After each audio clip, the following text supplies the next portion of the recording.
Tengan ustedes muy buenas noches. Cuando me dijeron sobre este tema, es suficiente. Cuando me dijeron sobre el tema del pediatra relacionado con la adolescencia y más aún relacionado con un embarazo, realmente empecé a mover todo lo que pude con respecto a conversar con mis compañeras y compañeros de trabajo dentro del hospital pediátrico con respecto a cuál sería el enfoque a darle a un tema como este en 30 minutos. Y decidí tomar el enfoque desde el punto de vista de las experiencias que tenemos dentro del hospital pediátrico. Lo que yo con frecuencia me encuentro los lunes con las situaciones por las que pasaron en un fin de semana en la urgencia de pediatría. Y la mayor dificultad siempre fue la de ¿qué hacemos con esa adolescente? Entonces, es primero ubicarnos en esa posición de la adolescente embarazada y el pediatra, los tres. Entonces, comencemos por, si me pasan la primera diapositiva, por favor.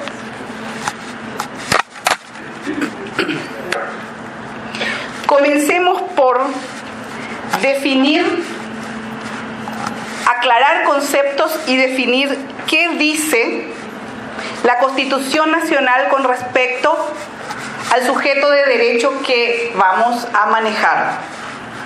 Y en su artículo 54 define la Constitución Nacional como niño a la persona con menos de 12 años de edad.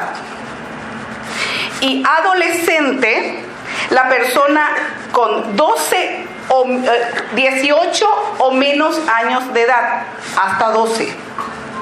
¿Qué sucede cuando hay dudas en la edad?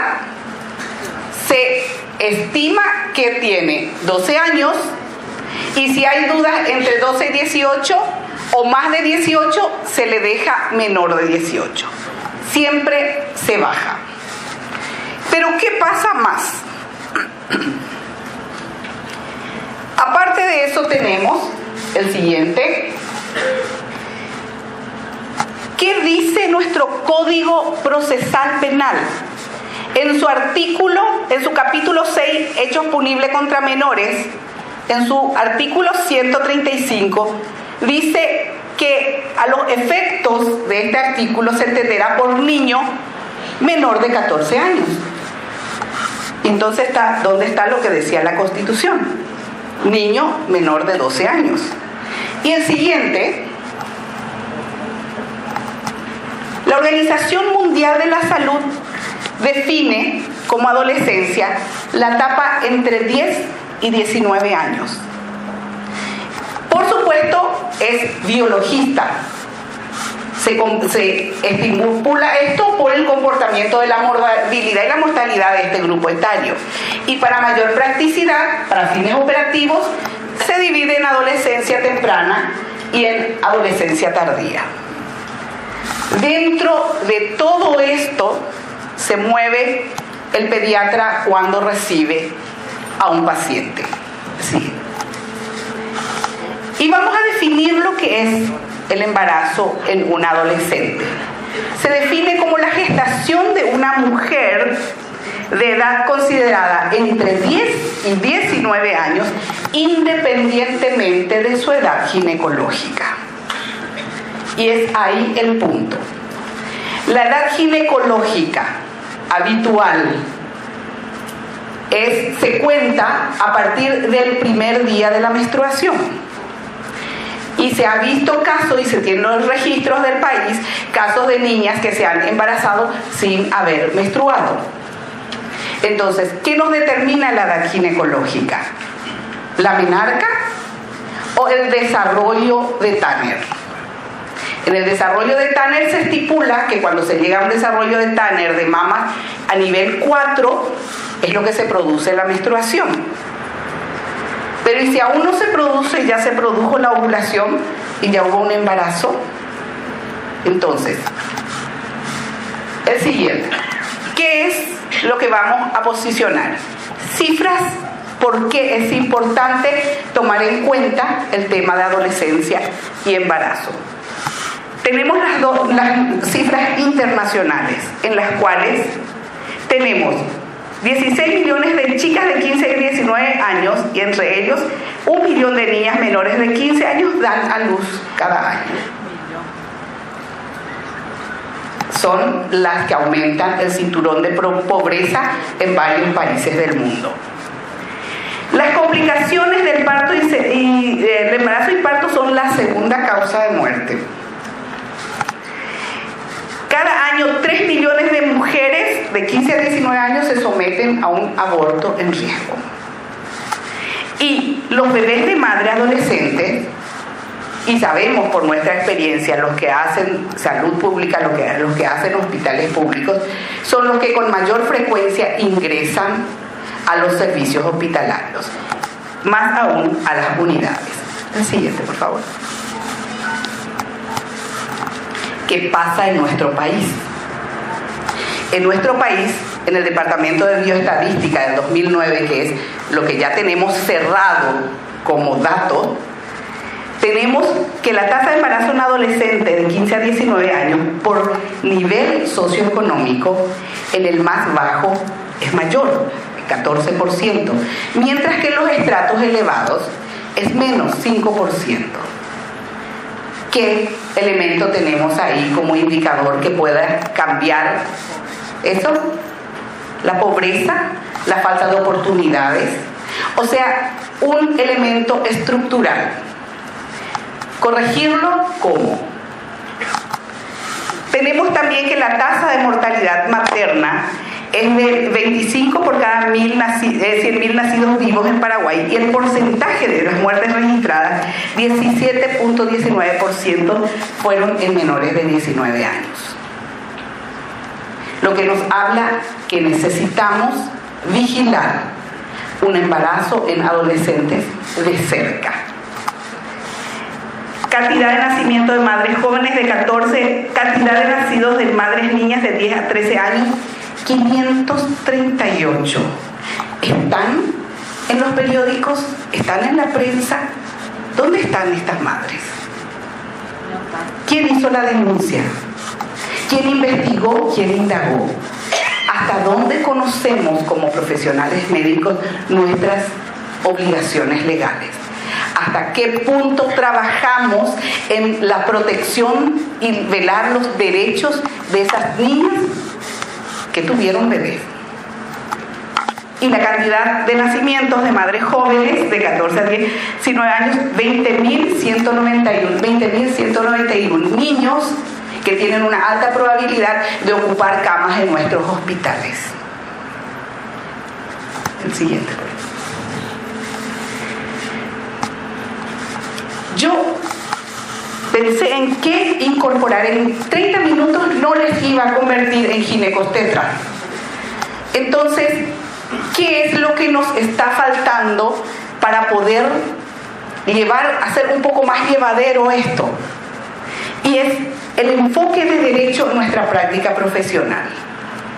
Pero no el enfoque de derecho del abogado, sino del nuestro de día a día, que necesitamos, debemos y tenemos la obligación de conocerlo y ejercerlo. Así como sabemos la saturación de oxígeno, tenemos que saber los derechos y obligaciones. Así como sabemos los estadios de Tanner, tenemos que saber el código de la niñez. Tenemos que saber qué le ampara a ese niño y qué me ampara a mí, porque juntos nos amparamos. Entonces, tenemos una orden de prelación dentro del marco legal de nuestro país. Esto es para el territorio paraguayo. Y está hecho y autorizado por nosotros, porque nosotros elegimos los legisladores. Tenemos la Constitución Nacional, la Convención de los Derechos del Niño, primero Constitución Nacional, segundo convenios internacionales, y después vienen los códigos. Código de la Niñez, Código Penal Paraguayo y Código Civil Paraguayo. El siguiente. Código de la Niñez y Adolescencia. Un poquito para recordar, puntuar algunos elementos que están escritos y que no podemos alegar desconocimiento. Que aunque lo hagamos automáticamente y lo hayamos escuchado de generación en generación, están ahí, son leyes, y hagamos las vivas a través de nuestro ejercicio. Cualquier mujer embarazada, independiente de si sea o no adolescente, que requiere urgente atención médica, debe ser atendida en una institución. Pero escribamos y aprendamos a relatar y a escribir lo que recibimos. No podrá ser invocado por la institución para rechazar a una mujer sin antes haber la falta de cama o la insolvencia no se puede utilizar como excusa.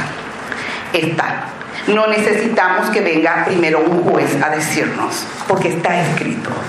La insolvencia y la urgencia del caso no implica discriminación en cuanto a cuidado. Ahora, hagamos constar en nuestra historia qué tenemos para darle ese cuidado. ¿Para qué? Para que las responsabilidades de la cadena de responsabilidades salten. El derecho a la salud. Todo niño adolescente tiene derecho a una atención en su salud física y mental. No es solamente tener la atención de ese niño, bajarle la fiebre y mandarle a su casa. O esa adolescente, corregirle su irregularidad menstrual y enviarla a su casa. Esa adolescente, esa niña, ese niño vienen de un entorno social y un entorno psicosocial que tenemos la obligación de investigar. Porque es nuestra responsabilidad que un cuadro de abuso se repita. Por supuesto, sabemos que los grupos étnicos y de las comunidades y las comunidades indígenas deben ser respetados mientras no haya riesgo de vida con respecto a sus costumbres y hábitos. Y siempre brindar la asistencia profesional necesaria hasta donde va nuestro límite. El siguiente. El derecho a la salud sexual y reproductiva está escrito en el Código de la Niñez y tiene puntos que son importantes ir hablando y discutiendo. Principalmente el de la activa participación de la sociedad, especialmente de los padres y familias. Ahora, ¿dónde están los padres y familias de estos adolescentes y estas adolescentes que concurren con la necesidad de un embarazo? Y ahí surge la figura legal de la falta de cuidado del adolescente o del menor. Cosa que no ejercemos nosotros y somos los que estamos más cerca de ver y de ser testigos de esa falta de cuidado de los familiares, del padre y de la madre. Entonces, nos ponemos un poco muy biologistas y dejamos eso de lado. Tenemos que empezar a aprender a que es nuestra obligación velar por el derecho de ese niño, de ese adolescente que necesita para poder subsistir y para poder sobrevivir, inclusive en algunos casos. Contemplar el secreto profesional. Otro punto importante, de acuerdo a su desarrollo, su cultura y valores familiares. Desarrollo, y eso es la capacidad de poder ejercer su autonomía gradativamente, porque no podemos quedarnos tranquilas con una adolescente que requiere un cuidado especial de anticoncepción, como la experiencia que tenemos en el hospital pediátrico con el grupo de neuropediatría, donde con el consentimiento de la madre y el consentimiento legal le hacemos un método anticonceptivo, porque aquellas niñitas que hace 8 años cuando comenzaba el grupo tenía 5 o 6 años, ahora tiene 13, 14 años y empiezan a requerir de una atención. También hay que contemplar lo del secreto profesional y el libre consentimiento y velar por el desarrollo integral de esa personalidad con respeto. Por eso la importancia del trabajo multidisciplinario.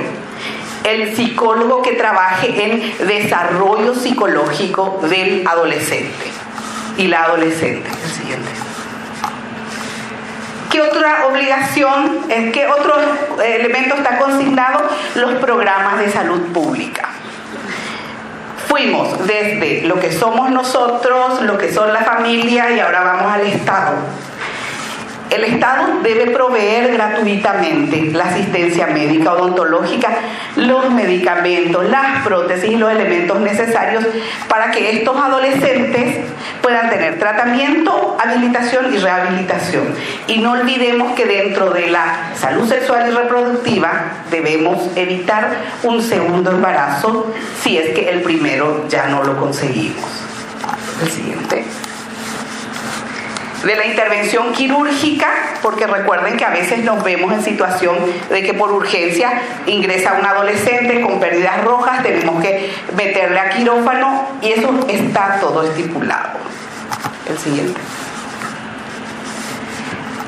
Este artículo del código es algo que nosotros como profesionales y diferentes sociedades unidas tendríamos que empezar a intervenir en lo que se refiere a las publicaciones. Queda prohibido publicar, dice, por los medios de comunicación, nombre, fotografía o datos que posibiliten identificar al niño. Niña de 10 años que entra en la escuela San Francisco, cuyo padre es Gumercindo Báez y madre es Roberta Amarilla y vive en el barrio Tinosa. ¿Alguien le identificó? Jamás dijo su nombre, pero todo el barrio ya está al tanto. Entonces, eso, empezar a movernos como masa crítica de la sociedad, nos toca a nosotros como sociedad.